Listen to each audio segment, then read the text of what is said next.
Welcome everyone to interview number 10 of OC Improvement Month. Today with Kariyu. Yo, Number welcome. 10, Yes, Kariyu. number 10. Number 10, Kariyu. So, Number 10. just in case anyone is not familiar with you and who you are in the OC community, could you just give a brief introduction to what people might probably recognize you for? I guess first and foremost, I used to play Fortnite. Ooh. Ooh. And I was all right. I was kind of good. Got some money from the game, good amount, 4-digit number, 4-digit like Osu. Um, and then one of these days, I was like, "Yo, I should play Osu. It's my favorite aim trainer." I made a video on it, and then I guess like that's my first interaction with Osu as a community. I got a bunch of people flaming me for that, and Oh. rightfully so because Osu is not a name trainer. Just the big difference. Um, but I guess like I started falling more in love with the game, and eventually after like I started like declining in Fortnite, um, I decided I would take up more Osu, play the game a lot more. And then I guess my entrance into the Osu community was kind of rocky. I did the whole MFs thing with like Osu Shorts meta, where it was like just like stupid skits or like very short videos because algorithm likes that shit. In like 2020 or 2021, I don't remember. But yeah, made a bunch of those, and I guess I rooted myself as a Osu streamer after that. Um, I got accused of hacking too. That also made me a lot more motivated to play the game in a more competitive manner, I guess. That's about it. Can you debunk the Osu is an aim trainer theory or idea? What did you learn? Because you seem to have that conception at first too. So, what would you say about that? I think a very popular video that a lot of people like made that misconception from was like there was a CS video. I don't know it, but I think like if you make this video, you should put it on screen because I believe that a lot of people know what I'm talking about. It's like POV or something. You play Osu and you need a clutch in CS:GO, something like that. And like it was just a CS:GO clip. There was no Osu in it. But it got really popular. So I guess a lot of like people started thinking Osu was an aim trainer. Which to be fair, it kind of looks like one, right? You're kind of aiming to notes, Right. snapping the circles and everything. But in I think even if Osu like is objectively not an aim trainer because it's like different like from 3D games, such as like let's say if you're playing Fortnite or Valorant, those two games have depth of field and 2D doesn't. Um, it's kind of subjective after that manner, like what Osu can do for you.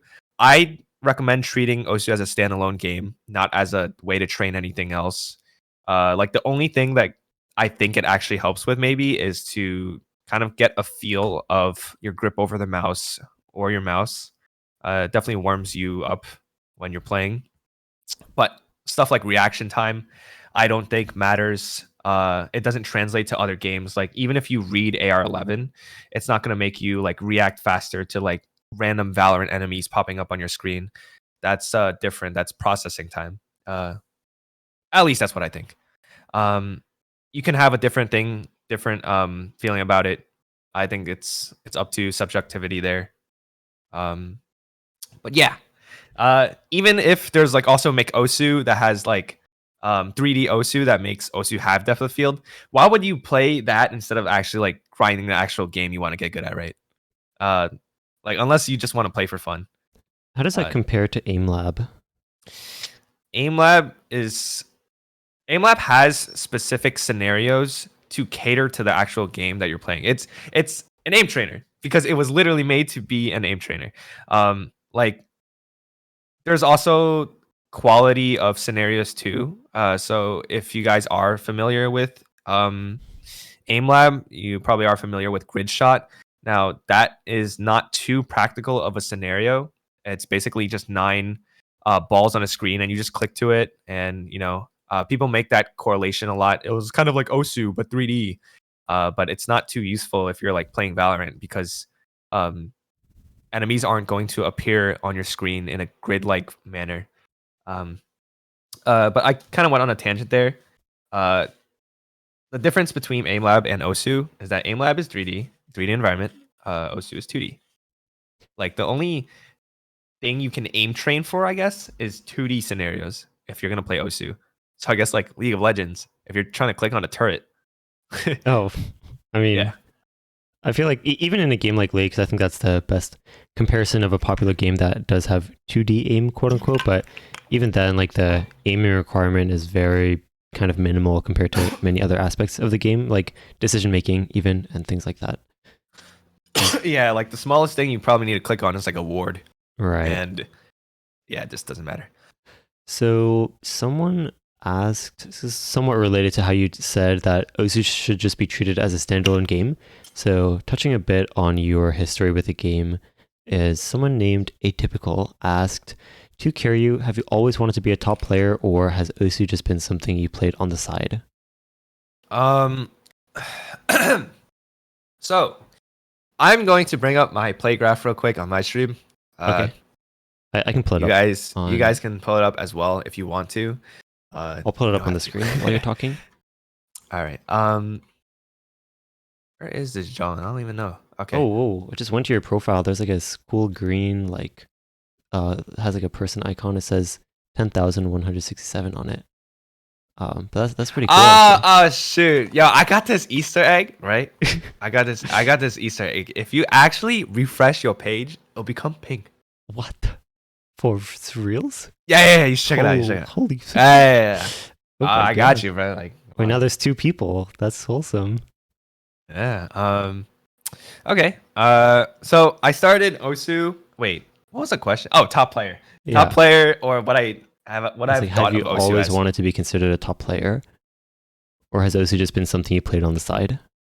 I'm gonna have to give the long answer for this one. Yeah, go but for it. I joined OSU in September 2014, and I played twice. Not the band.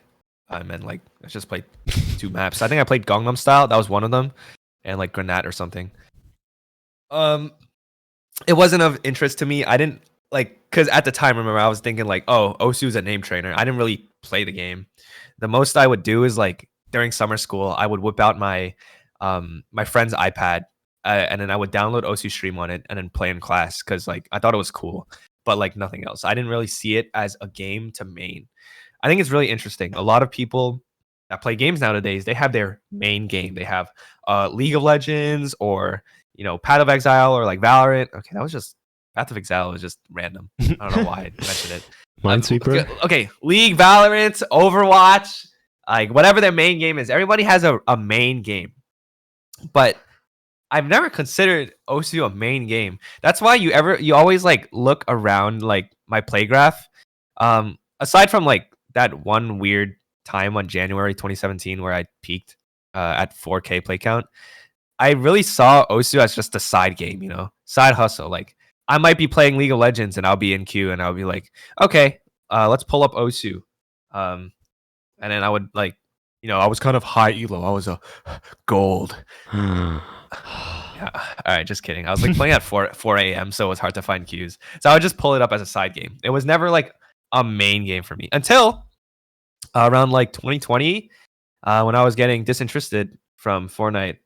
I thought I would pick up Osu again, because I realized how cool the community was. Seeing people like BTMC do some wild shit on Osu, seeing like I think like my interest peaked again when Shigatora got unbanned. I was like, holy shit, that's cool. And I'd be in like the community for a little bit, and then I'll die off again. It's like a shit ton of people play Osu, but like when you get in the community, that's when things get start to get interesting. Like when you know all of like the lore and all the culture. But yeah, I started treating Osu as a main game in 2020. I never thought I would like be 3-digit. It just seemed so far fetched for me. I hovered around 4-digit for literally 4 years, from 2018 to 2022. I didn't get 3-digit until this year, and I still don't think I'm a top player, nor am I close. I think I am just like really good at a niche skill. But yeah, that's all. It's kind of What like niche skill, if I had to ask? hey guys, what do you think? Type in the chat. What's my Oh, niche skill I'm pretty good at?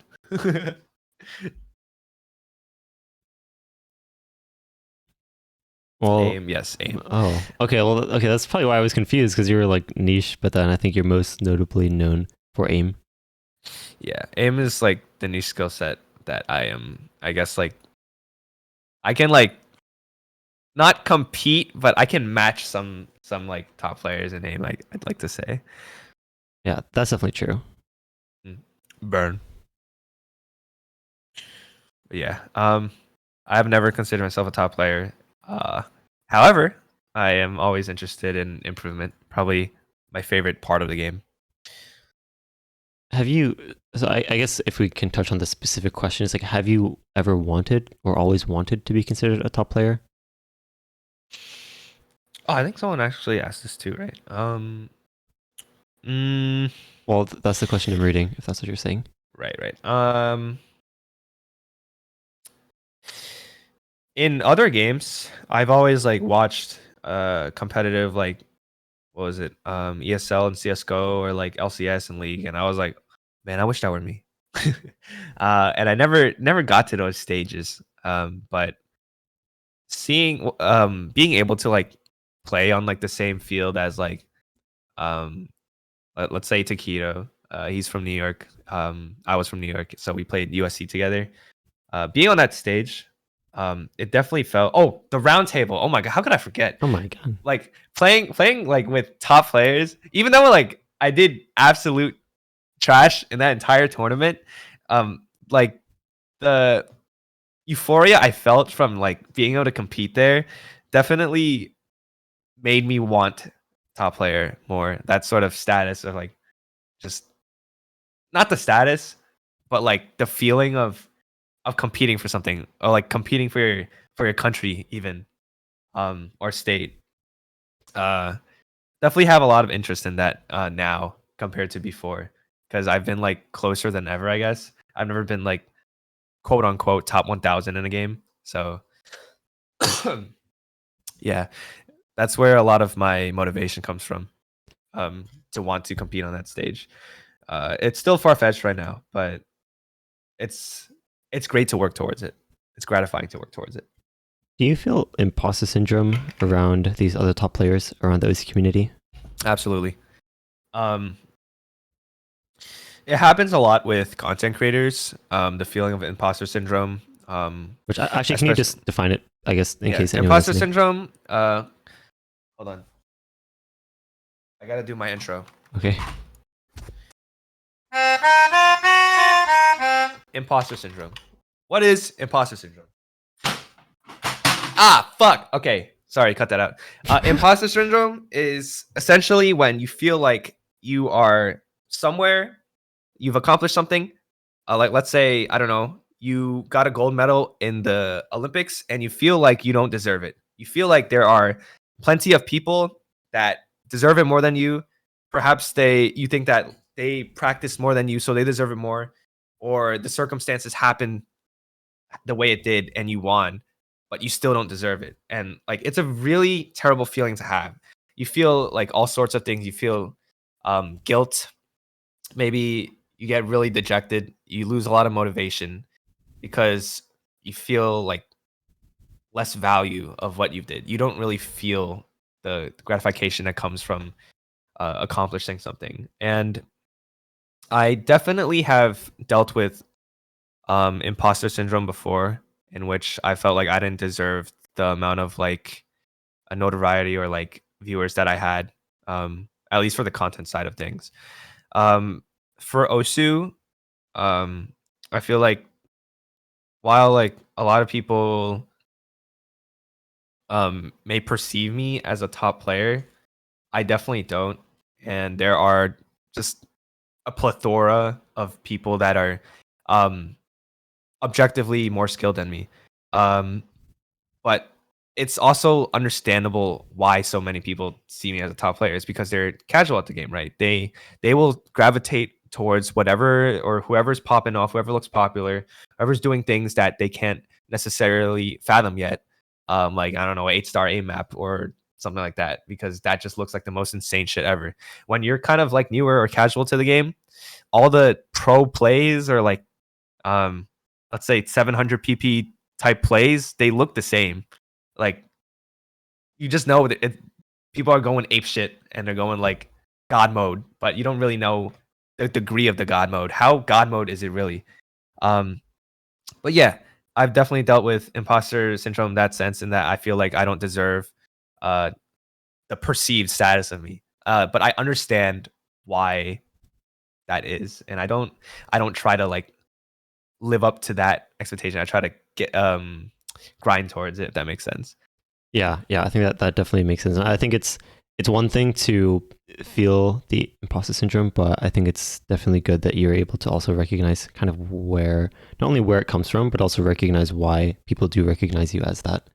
So Yeah. I want to touch. Oh, you can finish. You can keep going. Yeah, I guess I just wanted to reiterate, like, um, don't really. I think I've mentioned this in the podcast with you as well. Like, you don't really mind what people think of you, like your perceived public image or whatever, as long as you know what you're working towards.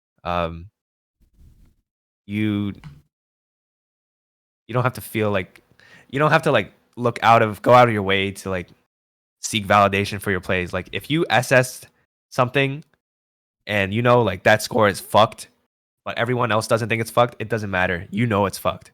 You know your score is fucked, and that's good. That's the feeling you want. So Yeah. someone named Chocowell asked, to Kariyu, during the past few months, your rank has increased rapidly, climbing around 1,000 ranks. What, in your opinion, was the most important thing for your improvement? Um, it was just like the people I surrounded myself with. I'm in a friend group called the Degens, and there's a bunch of people in it now that are, or that I hang around that are just super fucking good at the game, or have a bunch of tournament badges and shit. They got me into tournaments and improving and everything. So like, namely, let's say Xylus, Canadian Osu, Demon, OWC Captain, Speed Player, the words I never said, DTFC, or like Zudi hangs around a lot. Definitely an inspiration for switching SFA. Bunch of badges on her. And we got Will Stetson, who has like a shit ton of badges as well.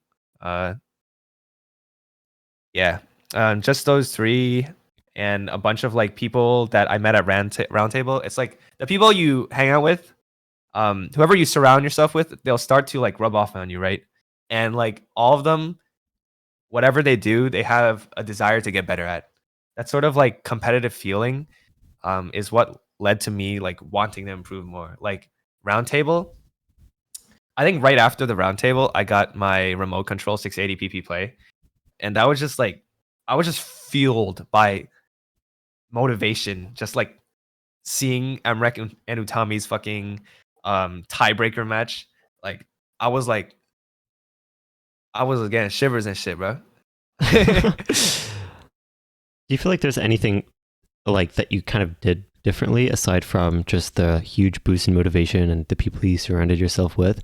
Was there any huge kind of change that you made to the way that you practice that you feel like really made a big difference? This is just like what's the word when it's like kind of like not necessarily something objective. I mean, it's not anecdotal.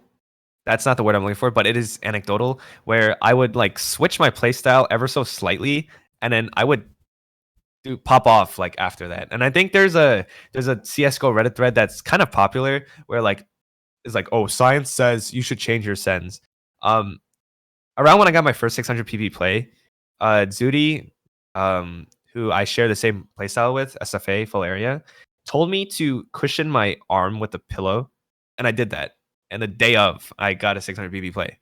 Um, Another time, I uh, switched from 16 by 10 to 16 by 9 resolution, and then the day of, I got 2.1k combo on Chronostasis, which is something that wasn't normal for me.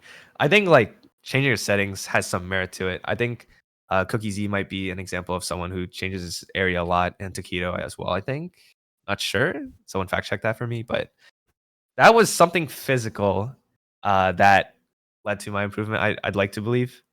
And on the mental side of things, like I said before, it was the surrounding yourself with like-minded people that want to improve.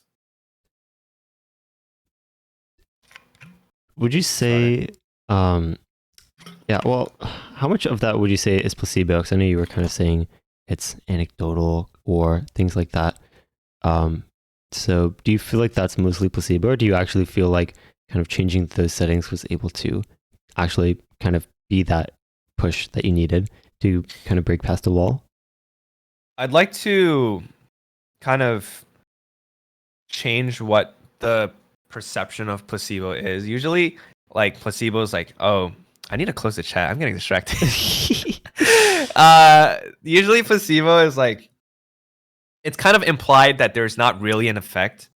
But I think like changing your settings around is placebo in the sense that it doesn't really make you better, but mentally it could make you focus more because your body will know that something's off. Wait, mentally? And would it be physical?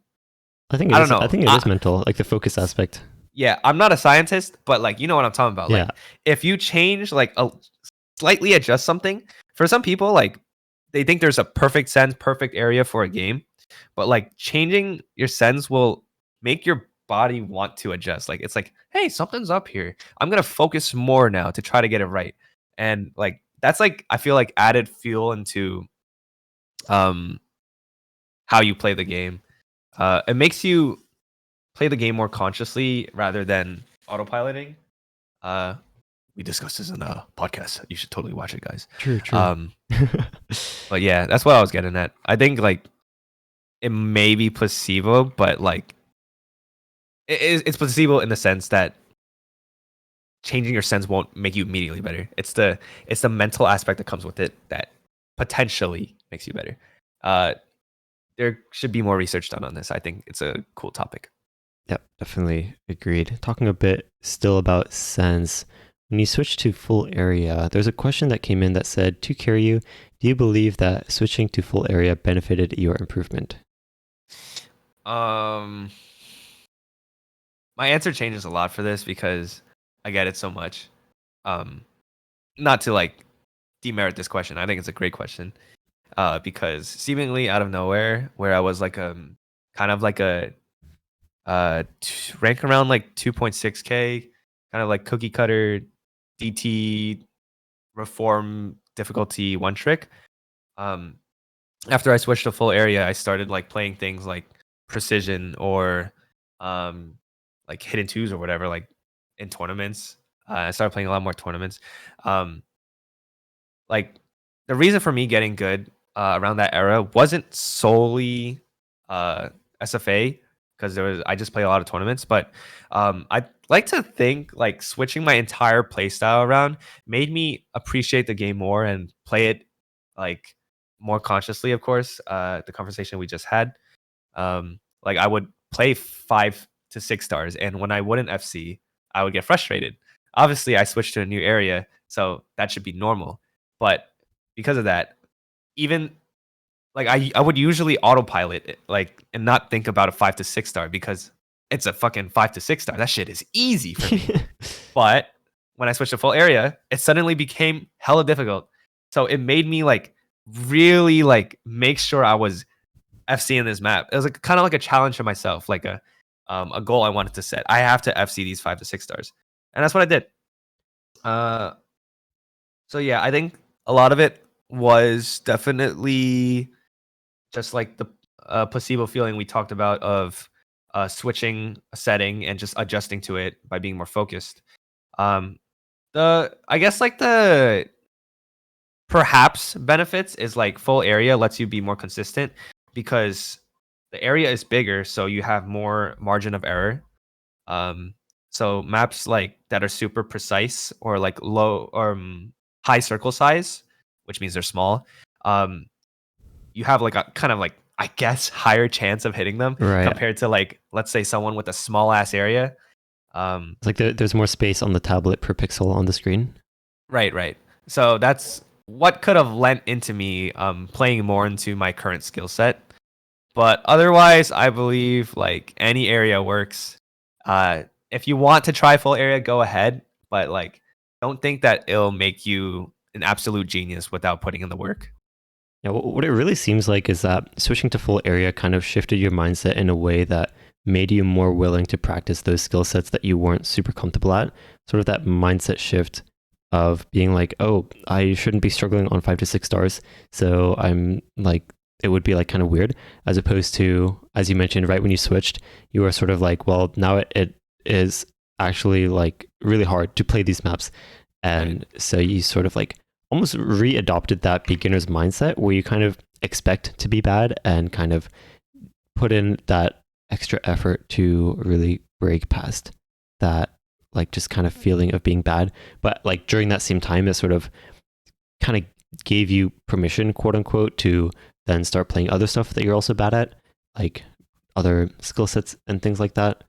So there's another question that says, how do you practice skill sets that you don't particularly enjoy as much as other skill sets? Also, P.S. Love you, Habib and Kariyu. Thank you, Kurebin. Thank you. But yes, So the practicing skill question sets. was, How do you practice yeah, skill sets that you don't particularly enjoy as much as others? tough one. Um, if I'll be honest, for my entire like time playing Osu, I've hated tech. Um, but there was one random stint of like maybe a month or so before 4WC happened where I grinded the shit out of the tryout map because I didn't want to be bad. I didn't want people to see like my obvious weakness, which is like reading and tech. So I played it. I think I played 1F1 E33 or whatever like that Camellia Oh, purple map was yeah. like 51 times. I have like 50 locals on it. Oh my Um, god. but yeah, stuff like that and like Kigurumi, which I was originally garbage at. I got good at just because like I didn't want to be bad at it. Like okay, that sounds like so stupid, but like it's about making it a challenge, making it fun. I'm obviously not great at speed either. So like anyone who watches my streams knows that I'm not a great speed player or a great stamina player. Um, but like turning things into a challenge, it's kind of like math. Like everybody hates like, or mostly everybody. I know some oddballs that actually like math. Cool. Uh, everybody hates like math or science, but there are ways to make it fun. Like think of like how elementary teachers will like be like, "Hey, you have 2 donuts. I'm gonna give you 1 donut. That's addition." Shit like that. Think of like how you can make your those disgusting sorts of play fun. Make it a challenge. Sorry to like tech players and speed players. I just hate those. I hate those. Although, yeah, that's definitely one of those like kind of preference when it comes to like the types of skill sets that you play. But on a similar topic, you mentioned like not wanting to seem bad at certain maps. There's a question that came in from Nevi who asked, to Kariyu, does being a content creator limit you from being a really good OC player?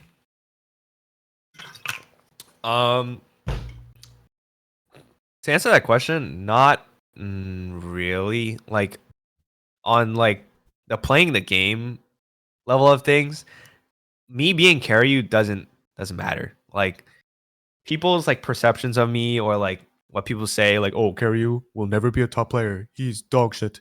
Or dude, this guy is a top player. He's God. He's gonna be the next Edward. Um, like that doesn't matter to me. I just play the game, improve on what I want because I know what I'm good at. I know what I'm weak at, and I know what I want to improve in.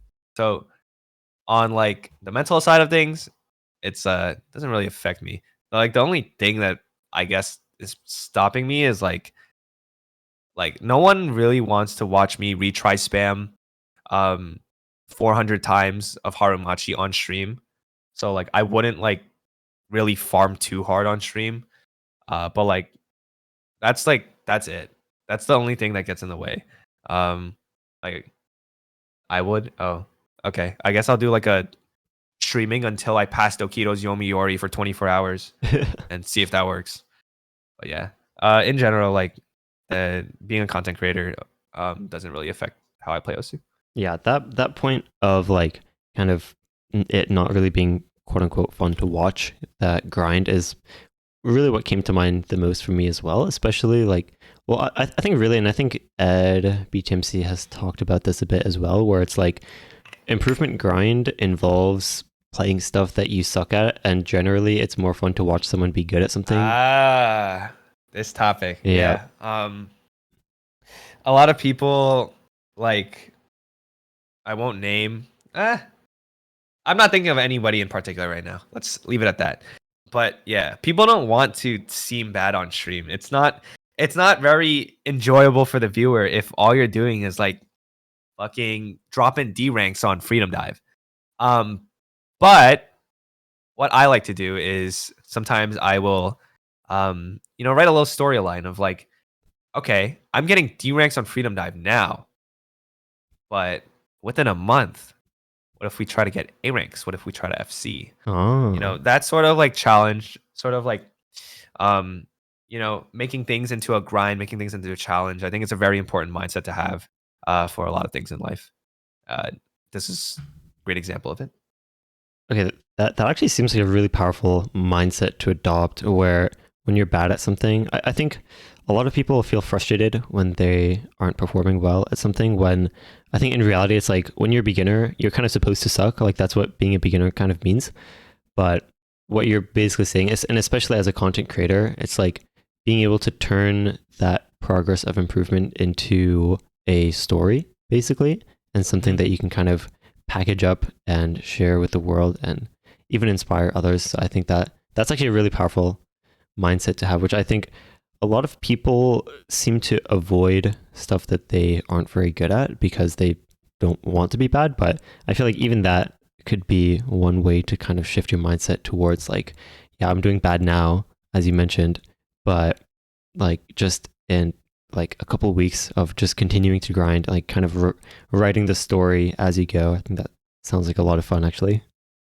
Yeah, I highly suggest like anybody who has a computer that can like record OSU, or yeah, I'm pretty sure everybody probably has one here. Um, Try recording a couple of your plays this month, and maybe the next month do the same play, do it way better, and like that lends into motivation. Um, and you'll like progress that you otherwise wouldn't see would be made clear by those videos.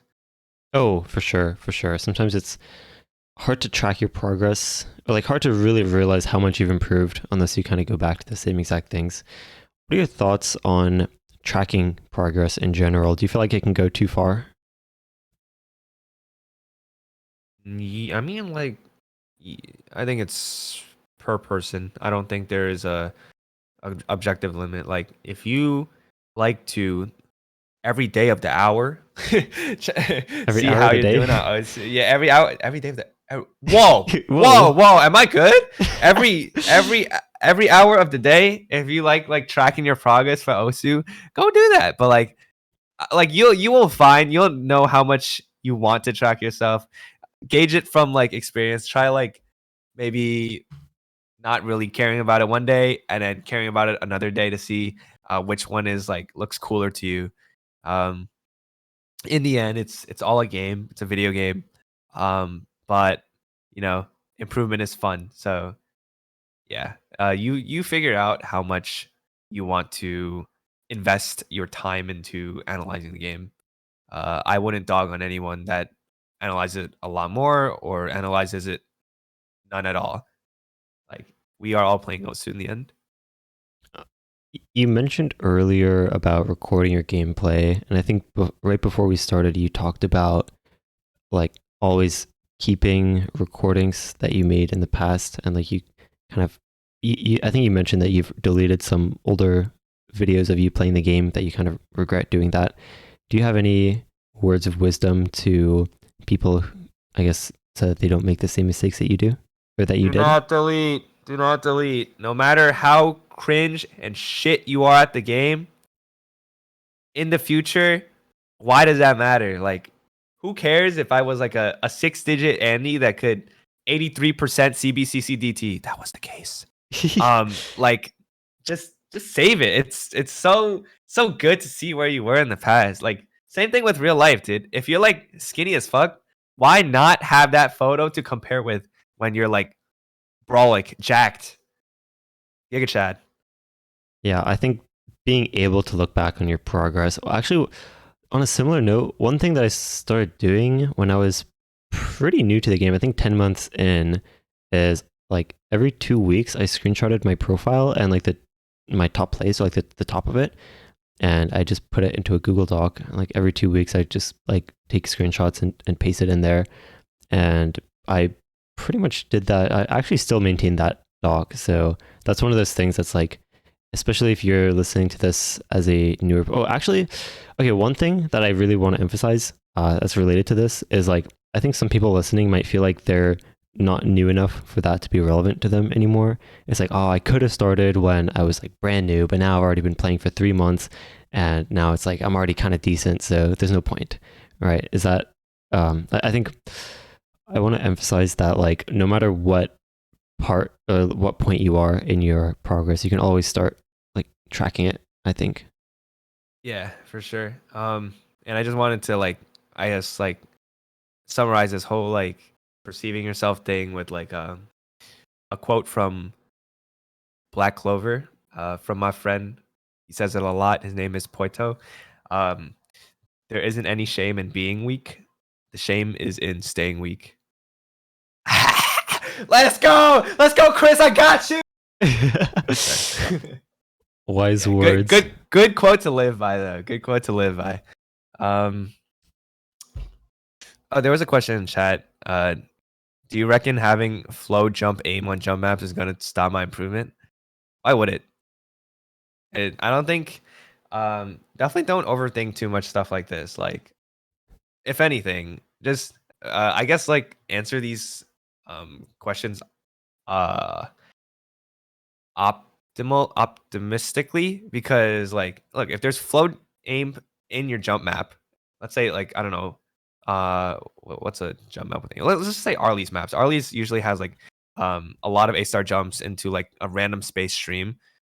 Those are two different things. Like your mind will recognize that. Your mind will recognize when there's a space stream pattern and when there's a jump pattern, and it will sort them out. Like you'll be, if anything, you'll be improving both subjects. I'd like to believe. Yeah, and I also think like the like experimenting for yourself will give you a more accurate answer for some things, especially like playstyle or things that are like really preference. Just testing things out for yourself is going to give you a much more accurate answer for you than like any other person could give you. Right, because everyone is different. Like if you're asking like, oh, should I play on full area, small area? Try it. Like people are different. Yeah. And I think the biggest thing to emphasize is that that sort of stuff is preference, which is actually a foreign concept to a lot of other games, I feel like. Because I think in a lot of other games, like competitive games, there's some like certain advantages that you might have. Like if you make your interface smaller in some games, it's like you can see more of the screen. So like it kind of just makes sense. Right. Stuff like that, where it's like certain settings are actually like they make more sense to use, which might actually be why some people coming into Osu, especially if they were competitive in other games, it's like, well, I want to know what like I should like how I should be playing the game. But yeah, I think Osu is definitely unique Yeah. in that way. It's a very subjective game when like um in other games it's kind of like, oh, you should be smoking heaven and smoking CT, not smoking your spawn or something like that. Like that's a yes or no question. It's very black and white. Osu's not really black and white. Right. Or like it'll be like running stretch resolution and like Fortnite or CS:GO. There is an advantage. You either get more FOV or you get to like see the head more or whatever. Um, yeah, there's a. I guess Osu is like unique in that sense. Yeah, just like you said. A couple questions, I guess, not quite related to Osu gameplay per se, and then we'll kind of gradually get into like specific skill sets. But there's one question that asks, what motivated you to continue your YouTube career? Okay, hear me out. Hear me out. I like money. Okay, but it's not the only reason. It's not the only reason. I swear. I swear. Um, it's just been in my head since I was a child. I was watching like Dan TDM, Sky Does Minecraft, uh, Preston Plays or whatever. And I wrote in my 5th grade yearbook, I wrote, I want to be a famous YouTuber. And that's kind of been my mentality, just like trying everything to accomplish that.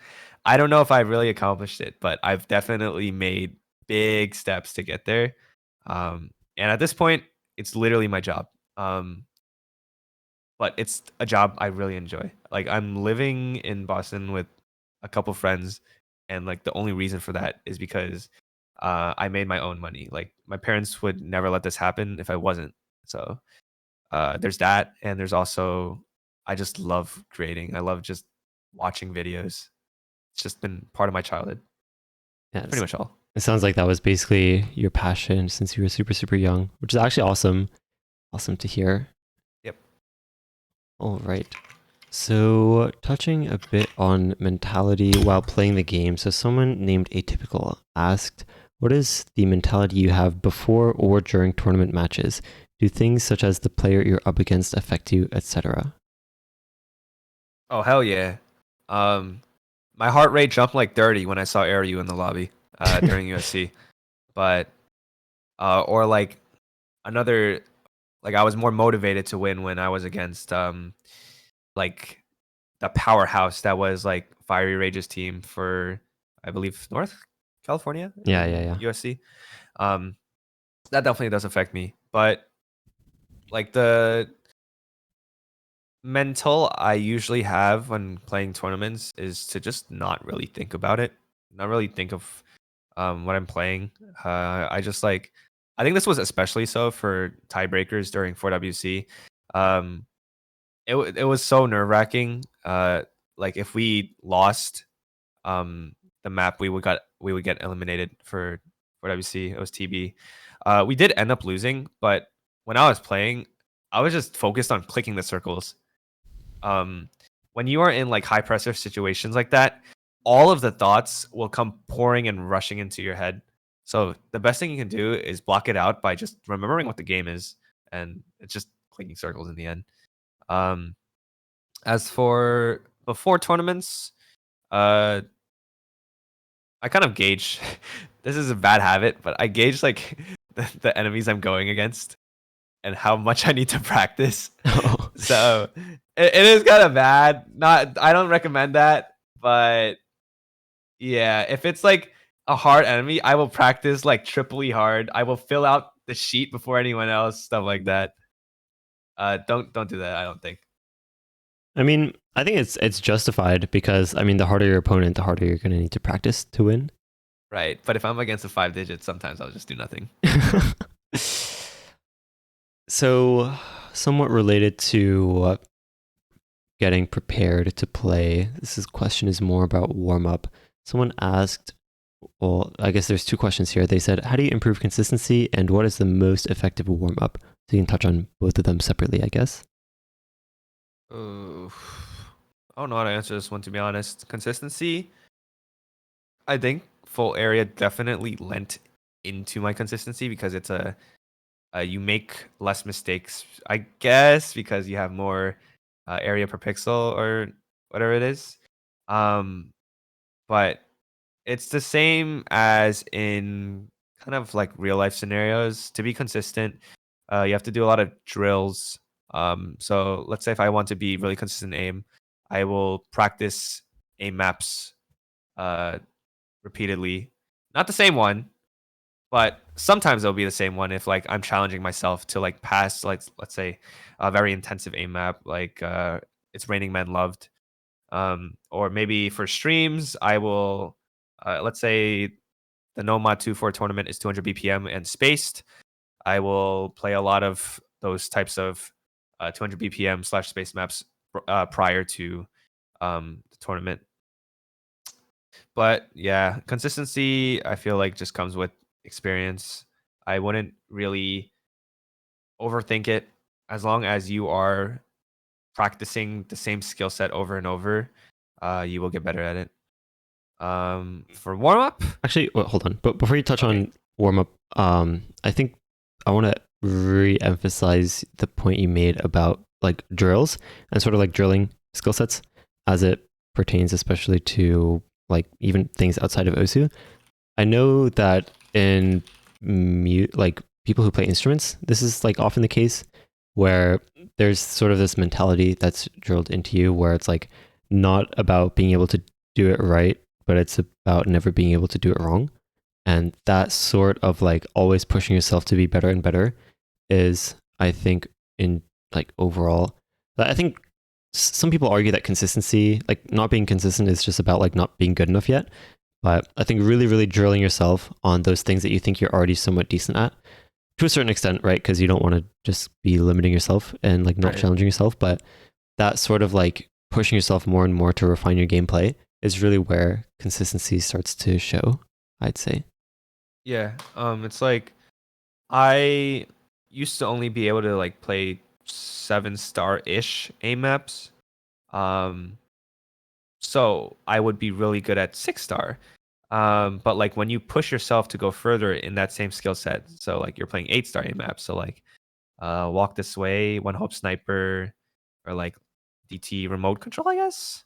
Like I'm giving like just Right. random examples. Now you're able to do 7-star aim maps a lot better. So like previously, I think I had a choke on Sotark's Airman, but after a lot of time passed and I got better at like the star above it, the level above that sort of aim, I was able to almost like hard wreck FC that map. So I think like as you hone a skill set and get better at it, you will be more consistent on like the difficulty under what you challenge yourself with. Kind of hard to articulate, but No, no. I think I think that makes perfect sense, actually. Do you feel like when you're pushing to really, really high star ratings, do you feel like there's anything that changes in the improvement process? So obviously, I think a lot of people kind of know that it's just about pushing yourself to higher star ratings, but do you feel like there's anything different you need to start doing once you get to like really high star ratings, like 7, 8, or like even 9 sometimes? accept your failures. I wouldn't like try to retry spam or like tense as hard as possible to get a desired result, which is a better score. Like I think I did this with Flying Out to the Sky map by Nahira Camellia. It's a 10-star. I'm not passing that shit, so I'm not supposed to go for perfection. So I would just shove a bunch of like no fail plays into it. And like sometimes I would get worse. Other days I would get super good. But like I wouldn't go out of my way to try to get a good score. Like if you are still consciously trying, okay, sorry, let me reiterate. I wouldn't try to get like the best score possible. I would try to do the best I can. Like if I mess up, it's fine. So when you are challenging yourself by playing higher star maps, don't feel demotivated because maybe your friend has a higher rank than you. Um, make it your goal to like consistently up your score every time as time goes on, and then you'll beat your friend in no time. Don't like retry spam to try like get higher combo than him because eventually you'll just be better than him at that skill set once you practice. So kind of like grinding that skill set, but not necessarily that same exact map over and over. Like it depends on what you want. Like if you want to get better at that skill set, do that. But like if you want to like just I don't know, your friend made a bet that you couldn't FC it, and you have like 2 tries, that definitely try to Oh. get the best score. But like it's situational. I think like I said for before, consistency when you're pushing things. Don't be afraid of fucking up. Just do it. All right. Um, I want to yeah. touch on warm up. I guess this back to this question that says, "What is the most effective warm up?"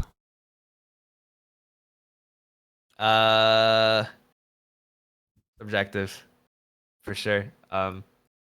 Like sometimes for a tournament, I just won't play the maps.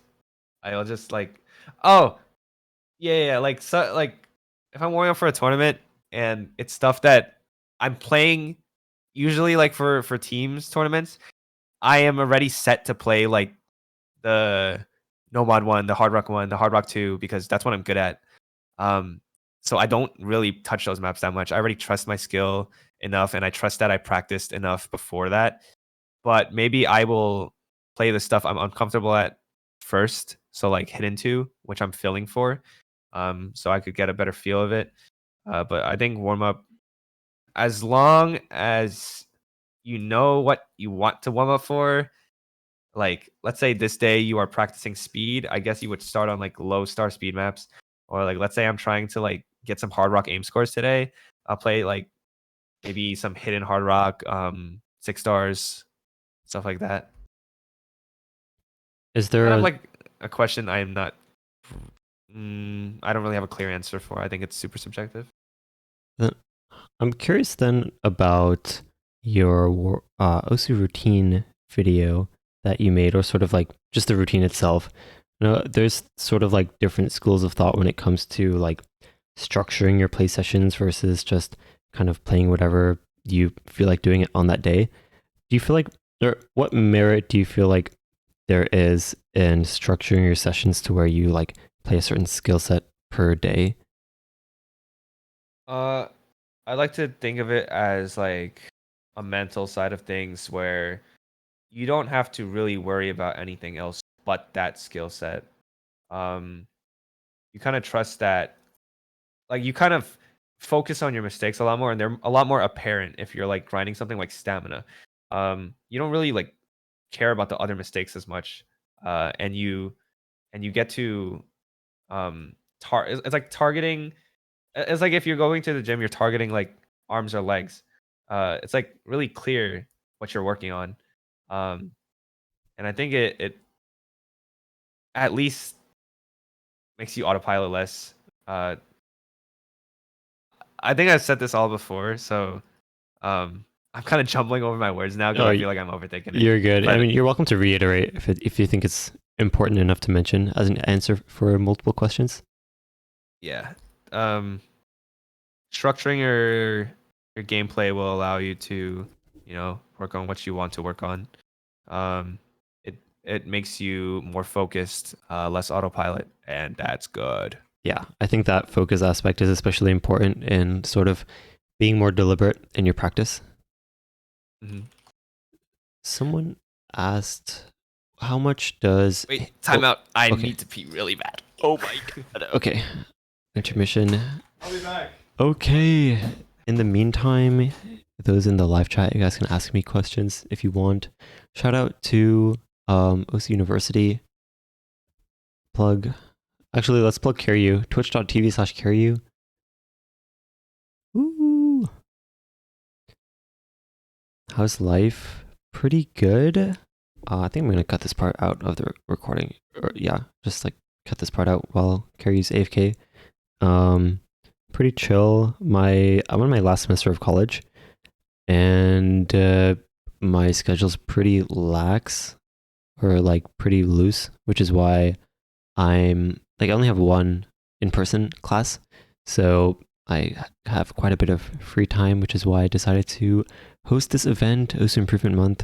It's been very fun so far. Made the file. You can DM me. Yeah, just send it through Discord message, and I'll check it out when I can.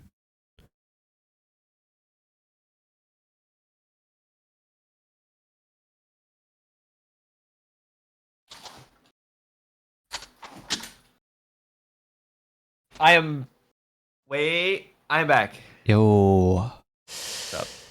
welcome back. I have relieved myself. Congratulations. All right. Someone asked. Oh my god. Okay. Someone asked, how much does hand position and technique matter? Oh, okay. Hand position is kind of whatever. Like you place your hand wherever you want to. You can drag your hand on the tablet for friction. Something you experiment with. Technique is super important. I think some people are better at. It's kind of similar with hand positioning, but matters more because like if you have a really improper sort of technique, like I don't know, like you're tensing your shit every time, you could potentially injure your hand. But otherwise, like it's the same with hand position that you should experiment with different techniques. Like I think Cookie Z curls his ring and pinky. Xylus likes to use his fingers to do all the tapping for like speed, while Utami just uses his entire like hand. I think his wrist is very involved in his tapping. Right. So experiment, allow a technique, but do whatever is most optimal in comfort and not hurting your hand. Gets you the most juice, whichever you feel. Like people have different ways to put more energy into their tapping hand, such as like anchoring their thumb or like planting their wrist. It's about finding what works the best for you. Do you feel like there's any mistakes you've made in the past with your technique that you kind of had to learn from? Sort of any mistakes you've made that you feel like other people can learn from your shortcomings? Uh, Kinda. I used to never alternate. Because I just found it weird.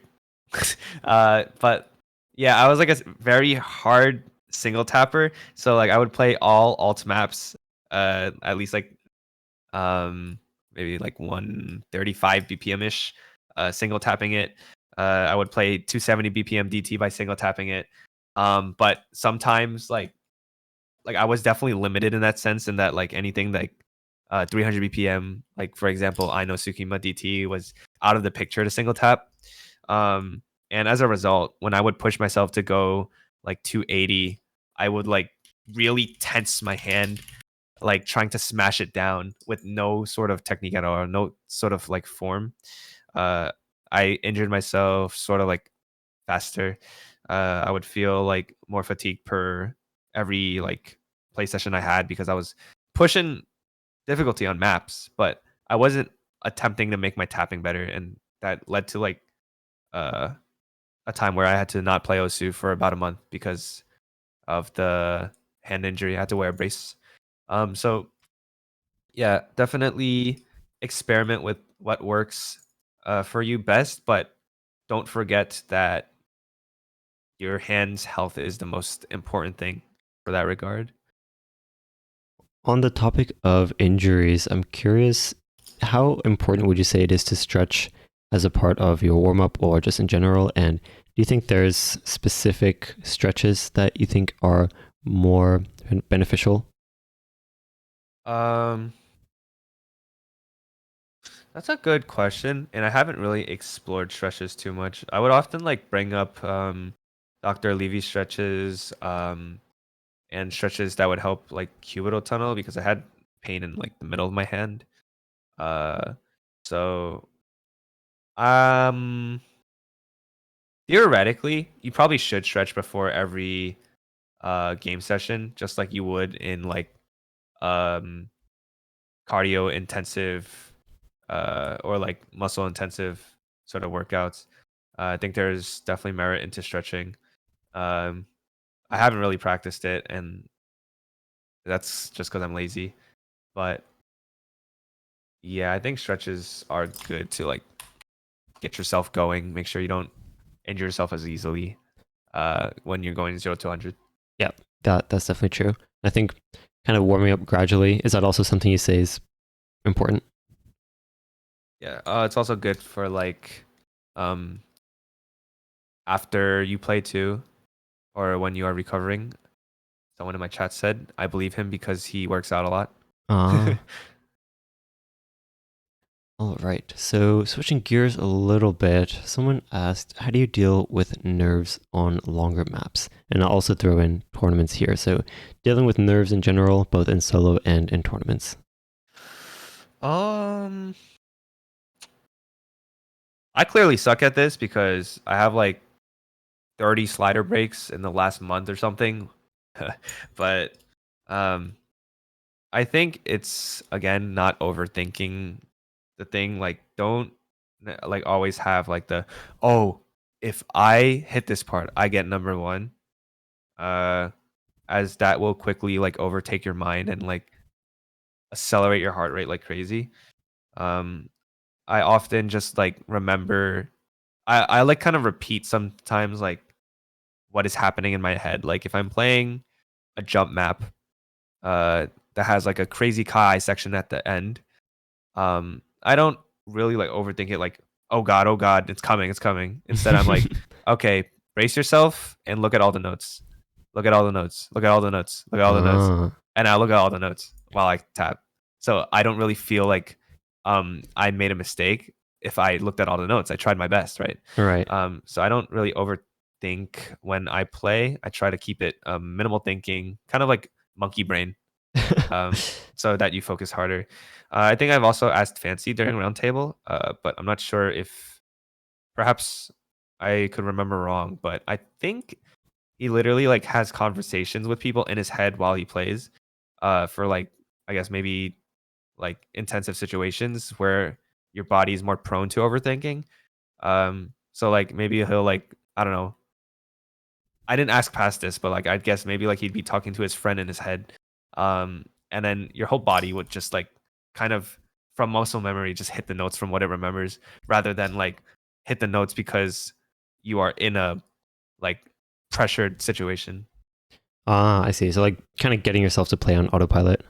Yeah, I see. I think the way you do it is actually pretty interesting also, where it's kind of like you try to focus all your attention on the game itself and just focusing on the circles instead of kind of allowing there to still be room in your head to focus on like I don't know, caring about the score and things like that. yeah. It's also like I think there was a video by Ron Rambo Kim, and I made a TikTok about it. But basically it was like, oh, this one trick will help you focus, kind of that clickbait title, but I Right. think it's like great, where you like stick out your tongue and like Ah, I think it's like I don't remember what the video is about, but it might be like related to your brain, where you're like, it's why like I play with my mouth open sometimes when I'm focusing really hard, where like it kind of puts you into that like battle stance of like uh focusing. Like you're playing Osu, so you have to focus. Um Turns off your brain a bit. oh, Yeah. Riri sent that. That is the video I'm talking about. the video called "A Simple Trick to Help Concentrate When Gaming." Ah, I see. Yeah, I've actually heard that before. I don't think I've ever tried it myself. Now that I think about it, but that does make sense that it kind of like would take away some of the like I don't know, like you kind of have to spend some time concentrating on it specifically. There's this one like meditation for like focusing on the present moment where it's like you try to balance on one leg.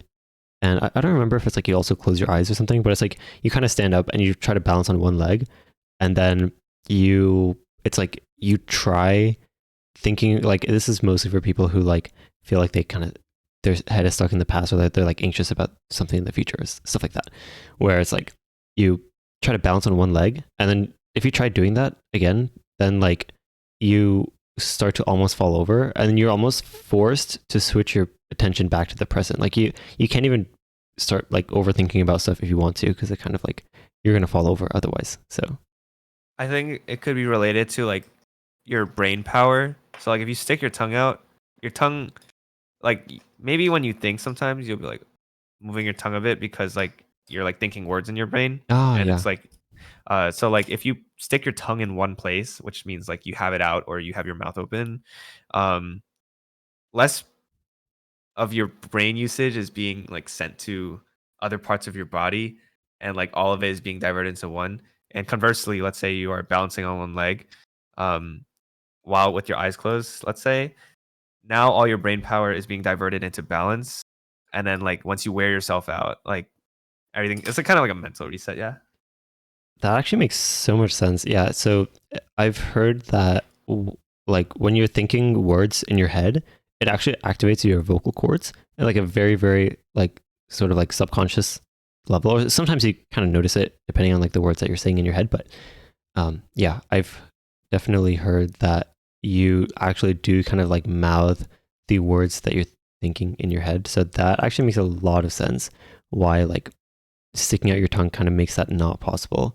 Wow, that's actually a big brain. Oh my Yeah, it's dang. a very psychological thing, but I think there's definitely studies on it, but it's like why teams in basketball, let's say, would get pumped up if like they're in a huddle and they're like, "Oh, let's fucking go, let's go!" Like it gets you in that mood, and all your focus is suddenly like diverted. I feel like very interconnected, sort of thinking and Yep. saying things.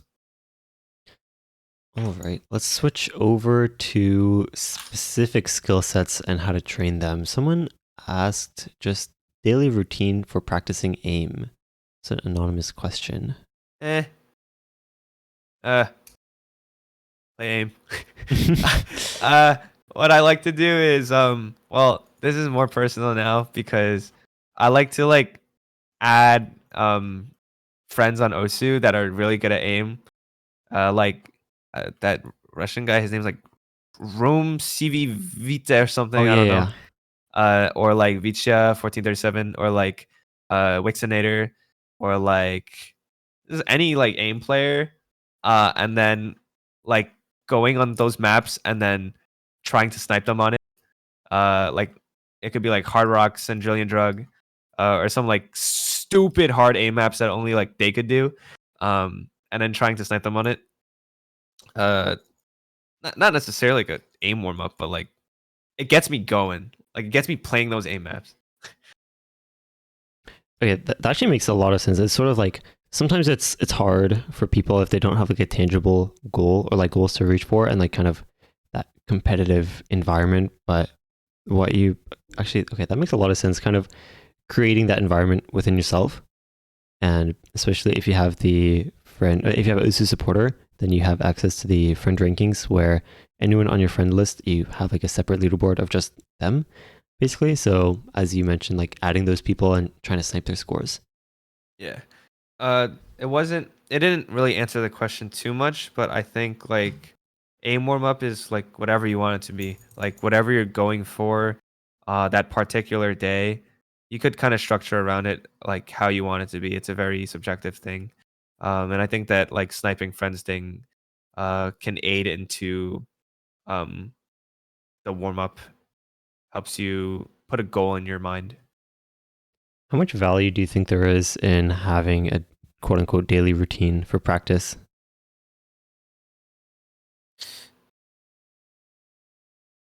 I know I'm like kind of defaulting. It's kind of like my go-to at this point, No, but you're I think good. it's super subjective as well. Um, what was your question? I answered it. Like, I immediately associated subjective to it, but now I already forgot the question, so I It's can add like, on to it. is there value in even having daily routine for practice? Oh,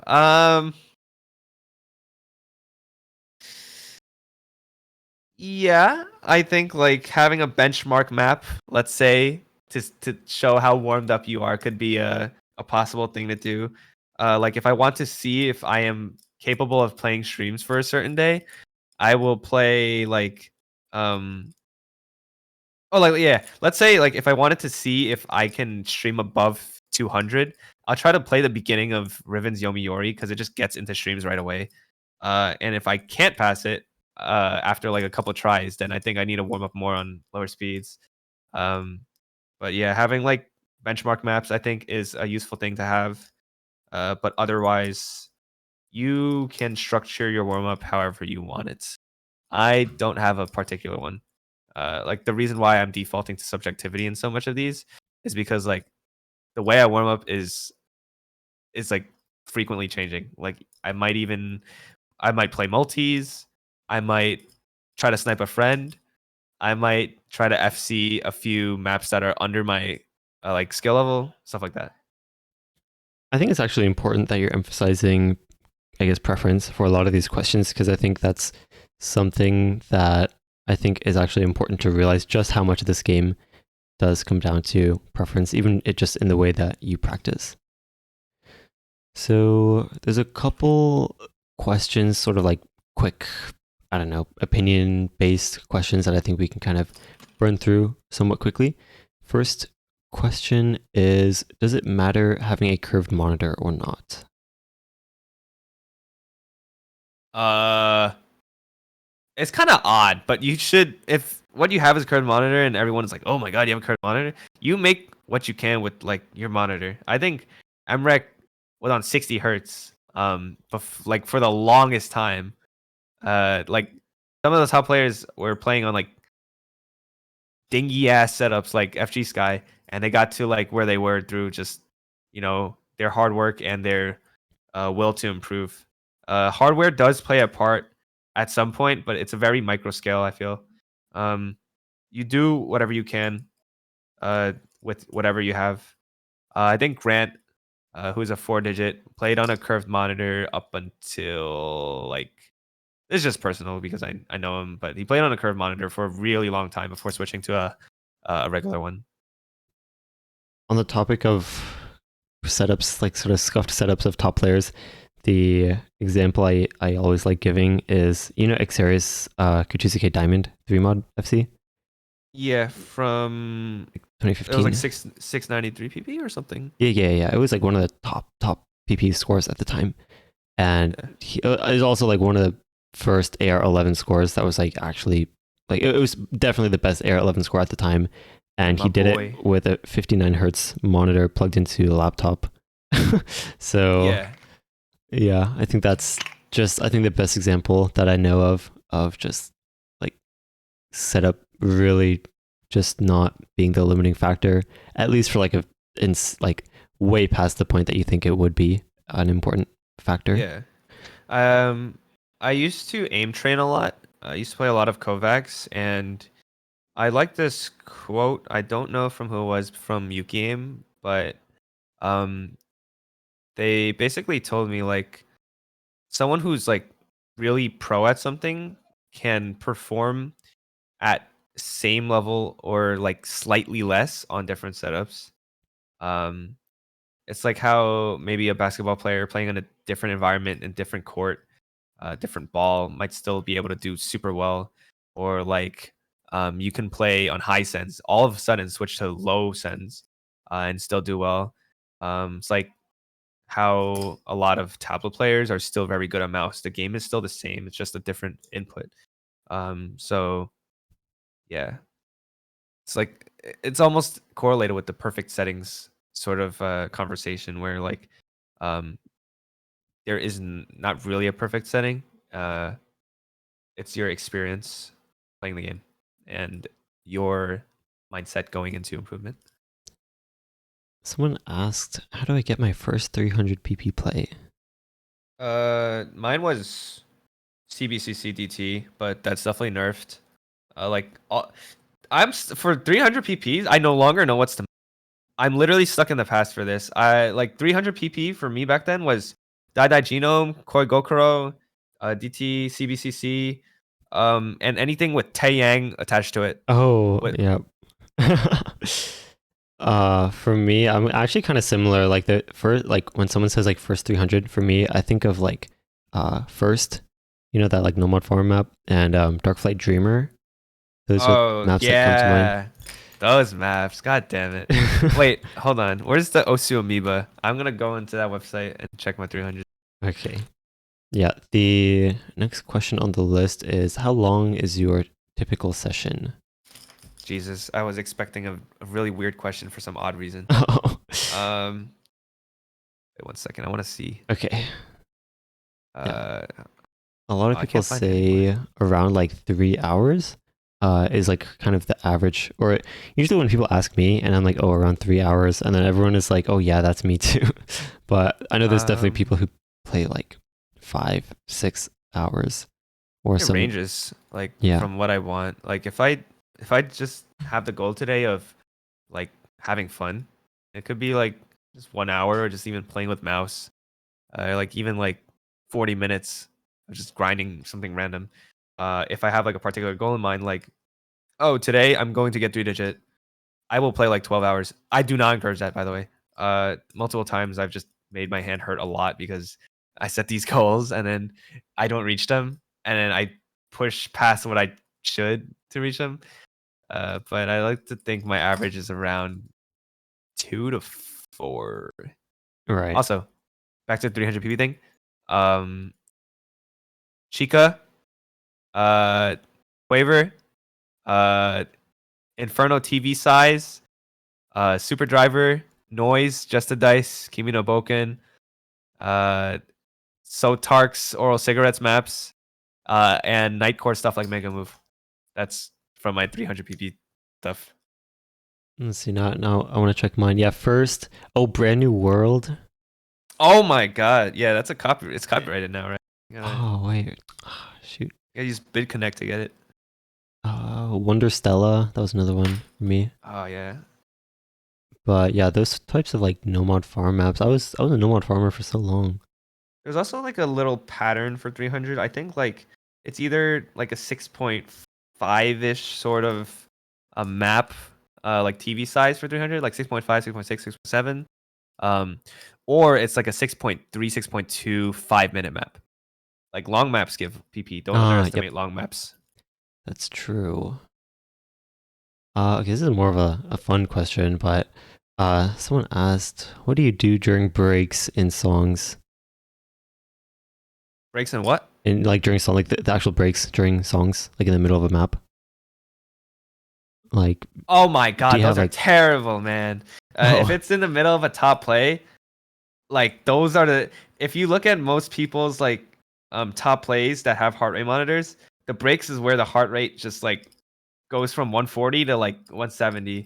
Um, but I it's a mix. It's either I do the same thing I do when I'm at the end of a map where it's like just click the circles, just click the circles, just click the circles, or I stare in the center and don't peek at my act, or I peek at my act. oh no.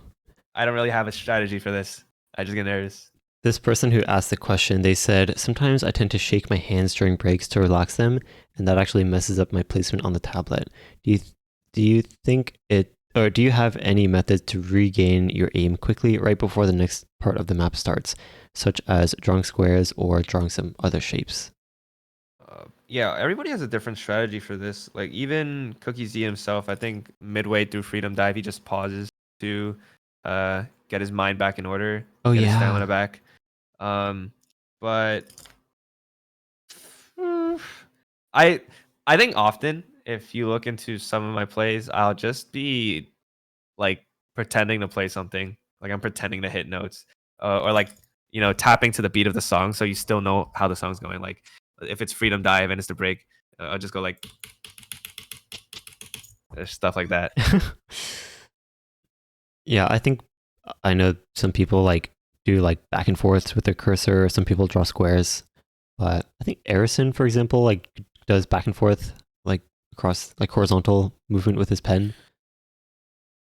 hmm Yeah, Everybody has a different way of like coping with the nerves. You gotta try to find it.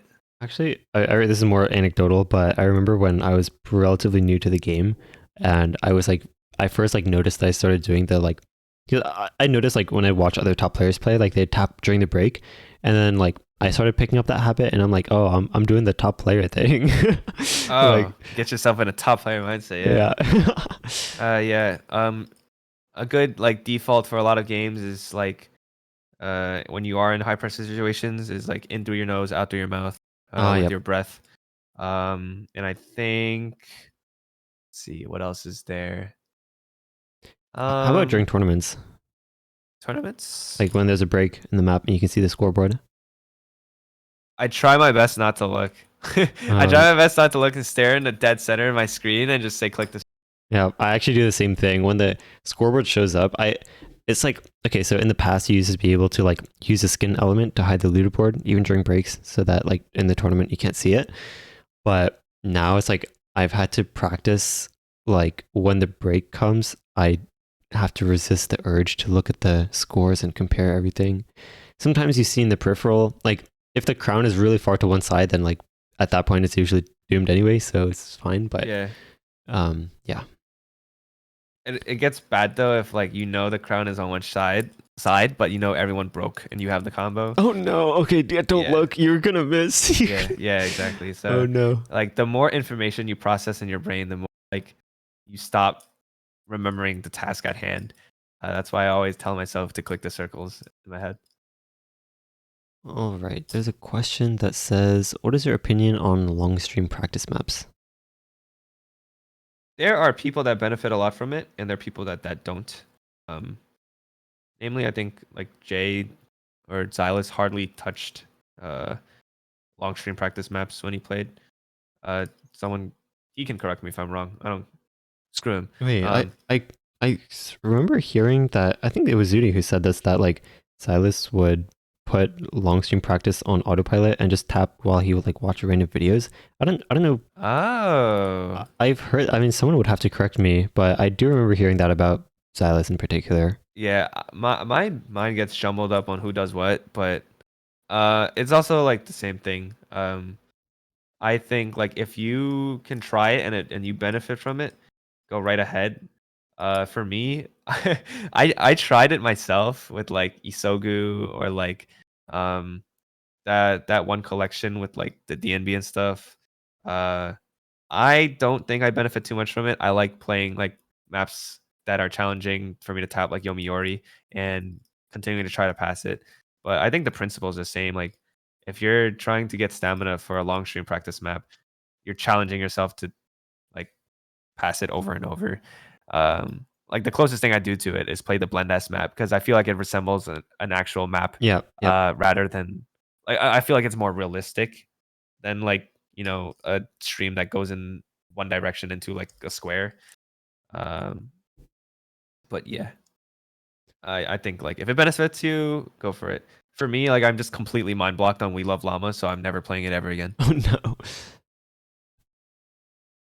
Let's see here. So, do you have any general, like, I guess, advice or, yeah, or I would say common questions that you see people ask that you sort of want to get all answered together in this one final just moment in this interview? Perhaps I said this in the podcast, and I think I ended with it, but I'm not too sure. Stop worrying about what other people think, please. Please stop. Unless you like actually care about it. Hey, all the power to you. But like, am I good for my rank? Is this 400 PP play at 5 digit good? Should I farm TV size or should I farm long map? Like OSU profile reviews. I am of the opinion that OSU profile reviews are kind of stupid. If they aren't like purely for analytical sense, like whatever, man. Like if you don't like my plays, you don't like it. Like it is what it is. Like just stick to yourself, Do get your own grind going. It don't matter what everybody else doing. Same mindset RL, bruh. Like if your friend is getting money, don't be like, oh my god, what is he doing that I'm not? Be like, damn, I'm trying to get like him. I gotta grind right now. Stuff like that. I think those are wise words to end off. Do you have any final opinions or things you want to share with the world as we I'm a wrap top player. Nah, I'm playing. Uh, nothing, guys. Just please enjoy game, but like not in the sense that don't play farm ever. Like play the game how you want. Like I don't know. Is it Burger King? They're like have it your way. Yeah. Facts. Have it your way. Like do whatever you want. We're in here for a fun time. Like if you're worrying about all this shit, like, oh no, my top play is DT and low AC. Oh man, I'm gonna get made fun of. And like you're spending too much like thinking energy on that. Like if you spent your energy instead to improve your battery, like your battery for every day, it'll last longer. Right? Um yeah, that's about it. Dang, wise words. Thank you, Kariyu, for taking the time to do another interview with me. I sort of snagged you right after TwitchCon. Do you have any stories from TwitchCon you want to share? Uh